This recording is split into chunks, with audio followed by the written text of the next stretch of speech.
wòyí ẹ̀yin ará ilé tí ẹ̀ ń wò mí níbi gbogbo ẹ káàbọ̀ sórí ètò yín ètò wa ìṣẹ̀lẹ̀ nínú ayé èmi ọmọ yín Olúwafunmilola Ibikunle ìtìrí ará ìṣekùn ẹ̀dùn orí igi ọ̀bẹ kìsì bẹ́kẹ́sẹ́ ó bẹ́ sílé alákìsà sanwó-ọdún nígbà aṣọ ti dé lórí ètò lénìí èmi náà lẹ́kọ̀ọ́ ni ọmọ ilémùrè ìjà lókè ọmọ ilémùrè ìjà parí iṣu èjè mu lọ̀lọ̀ ìdí àárín iṣu ní kí amúkẹ́lẹ́mùrè ní ajẹ́ o ti dé lórí ètò lẹ́nìí gẹ́gẹ́ bí a ṣe máa ń ṣe tí a máa mú àwọn àkòrí ọ̀rọ̀ wá tí ẹ̀yin ará ilé tí ẹ sì máa bá wa dá sí àmọ́ kó tó di pé a sọ ohun tá a mú wá lórí ètò lẹ́nìí náà ẹ̀já fèsì ìrìnàjò díẹ̀ à ń bọ̀. I will be singing and dancing and chanting for the rest of eternity. My daddy, I'm your baby and I'm singing. I will be singing and dancing and chanting for the rest of eternity. Padà sórí ètò yín ètò wa ǹjẹ́ tí ẹ bá ṣe ń darapọ̀ mọ́ wa lórí ètò lénìí ohun tí a fẹ́ gbéyẹ̀wò lórí ètò lénìí náà ni wípé ǹjẹ́ ó tiẹ̀ ṣeé ṣe tí kó jẹ́ pé àwọn tó ń ṣe transit driver yìí àwọn awakọ̀ ǹjẹ́ ó ṣeé ṣe kó jẹ́ pé wọ́n tiẹ̀ lè jáde nílé láì tiẹ̀ lu ọjọ́ kan pé àwọn tiẹ̀ fẹ́ ṣépè sí ẹlẹgbẹ́ wọn ṣó ṣeé ṣe ṣá ohun tá a fẹ́ kí ẹ̀yin ará ilé kí ẹ fi ìdáhùn ránṣẹ́ sí wa lórí ẹ̀rọ ìbánisọ̀rọ̀ wa lénìí tí a máa kà sí àwọn olólùfẹ́ wa létí táwọn náà máa fi àwọn ìdáhùn ránṣẹ́ tí a jọ máa kọ́ ọ̀rọ̀ méjì ní orí ètò lénìí lórí ètò lénìí nọ́mbà tí ẹ máa fi ìdáhùn yín ránṣẹ́ sí wa sí tí a sì máa kà fáwọn aráalé òun náà ni 081 45 41 46 93 lẹ́ẹ̀kan sí 081 45 41 46 93 bí àwọn ìdáhùn yín ṣe ń wọlé lọ́wọ́ ẹja dókè lọ́hùn-ún à ń bọ̀. Ẹ káàbọ̀ padà ẹ̀yin èèyàn tèmi tẹ́ ń wò mí nílé gẹ́gẹ́ bí ẹ ti mọ̀ bá ṣe máa ṣe náà lórí ètò náà nìyẹn lórí ètò ohun tá à ń gbéyẹ̀wò náà ni pé ǹjẹ́ ó tiẹ̀ ṣeé ṣe kó jẹ́ pé àwọn tó ń wa mọ́tò Micra àwọn ọlọ́kadà yìí tó máa kúrò nílé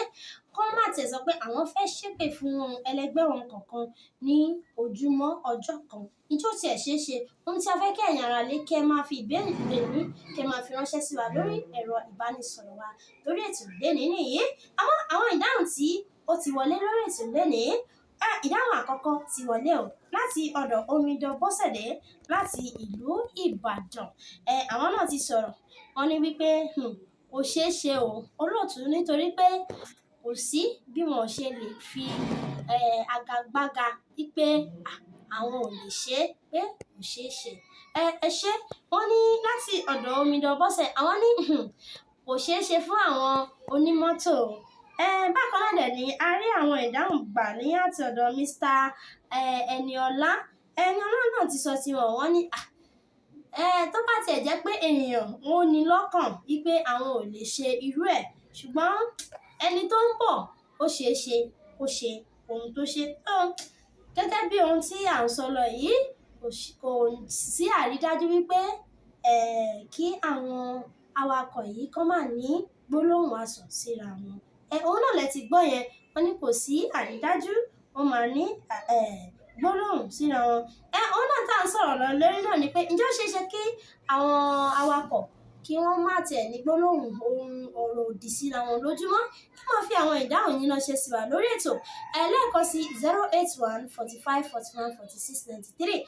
ẹ fi ìdáhùn yín ránṣẹ́ sí wa torí pé àwọn náà fẹ́ gbọ́ láti ọ̀dọ̀ yín bákan náà ni ìdáhùn tó wá láti ọ̀dọ̀ Adégòkè láti ìlú Ọ̀yọ́ àwọn náà sọ sí wọn wípé bí ẹnikẹ́ni bá tiẹ̀ ní lọ́kàn láti má ṣe irú èyí ṣùgbọ́n ohun tí ó máa ń ṣẹlẹ̀ ní pópó kò ní jẹ́ olóòtú ó ṣòro fún àwọn awakọ̀ láti má ṣe látọ̀dọ̀ Adégòkè látọ̀yọ́ òun náà lẹ ti gbọ́ yẹn wọ́n náà ṣòro fún àwọn awakọ̀ láti má ṣe irú àwọn nǹkan wọ̀nyí ẹ̀yin ará ilé à ń bọ̀ ná ẹ jáwọn nǹkan tó ṣẹlẹ̀ ní òkè lọ́hùn-ún. Káyémi máa kóró mo tọrọ mo bẹ̀ ọ́ má jẹ́ káyémi ó kóró agbára bàbá ká agbára Ọlọ́run ká gbogbo ìṣòro tí a kò bí mọ́ mi. Agbára Ọlọ́run ká gbogbo ìṣòro tí a kò dá mọ́ mi. Agbára Ọlọ́run ká. Wá omi omi, wá tètè omi, wá omi bàbá mi, omi sanwó bàbá. Padà sórí ètò yín ètò wa bó ṣe ń lọ lórí ètò lénìí gẹ́gẹ́ bí a ṣe ń sọ lórí ètò yín tí a ti sọ pé ìjọ tẹ̀ ṣeé ṣe kí àwọn awakọ̀ yìí kán má tiẹ̀ ní gbólóhùn asọ̀ síra wọn ìjọ ṣeé ṣe àti rí ìdáhùn gbà láti ọwọ́ omidan Àìná Òjó. Àwọn náà sọ tí wọ́n ní kò ṣeé ṣe o nítorí pé tó bá tẹ̀ jẹ́ pé wọ́n ní lọ́kàn ṣùgbọ́n kò sí àrídájú pé ó ṣeé ṣe. Ẹ ṣé omidan wa Òjó àwọn ní kò ṣeé ṣe. Bákan náà la rí ìdáhùn gbà láti ọwọ́ bàbá wa Chief ẹni ìbámọ̀ ti sọ tiẹ̀ wọ́n ní kò ṣeé ṣe o nítorí ohun tí wọ́n ń gbé lọ́wọ́ ohun ẹlẹgẹ́ ni kò dẹ̀ sí ẹni tá fẹ́ kí ìkan kanra wọn ń bẹ̀ tó ti di dandan kí wọ́n ní gbólóhùn asọ̀ síra wọn. Ẹ ṣé gan bàbá wa àwọn náà ti bá wa dá wọn ní pé àwọn kò ṣeé ṣe. Ìdáhùn tí a máa fi ká ẹsẹ̀ ètò nílẹ̀ lórí ètò lénìí òun ló wá láti ọ̀dọ̀ Abọ́sẹ̀dé sọ̀rọ̀ ó ní oore ọ̀fẹ́ ni a lè rí gbà lórí ohun tí ó ń ṣẹlẹ̀ yìí pé oore ọ̀fẹ́ la lè rí gbà àmọ́ àti rírí sí ẹ̀ oore ọ̀fẹ́ ni. Ẹ ṣé gan omidan wa àwọn ní oore ọ̀fẹ́ ni. Ẹ̀yin aráalé ọ̀rọ̀ lẹ ti gbọ́ láti ẹnu àwọn tí wọ́n fi ìdáhùn wọn ránṣẹ́ sí wa lórí ètò lénìí nìyí. Àmọ́ oore ọ̀fẹ́ tí omidan sọ ibẹ̀ náà ni mo ti máa bẹ̀rẹ̀ wípé gbogbo ohun tí a bá ń ṣe oore ọ̀fẹ́ ni àmọ́ àmọ̀ràn mi fáwọn èèyàn awakọ̀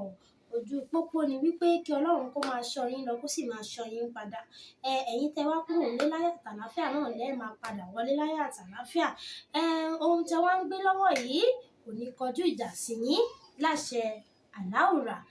Àmọ̀ràn mi náà ni wípé ẹ já gbìyànjú àwọn ọ̀rọ̀ òdì tá máa ń sọ síra wa yìí ẹ já gbìyànjú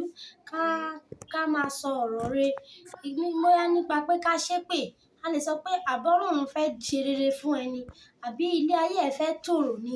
àbí àwọn fẹ́ rí àánú gbà ni a lè máa fi ṣe àdúrà fúnra wa kó tó di pé a máa ṣépè fún ara wa nítorí pé àmẹ́ni tí kú kàn lórí ìrìn.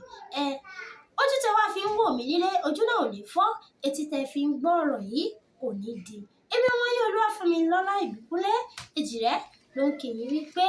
ó di ọjọ́ mẹ́jọ ire o.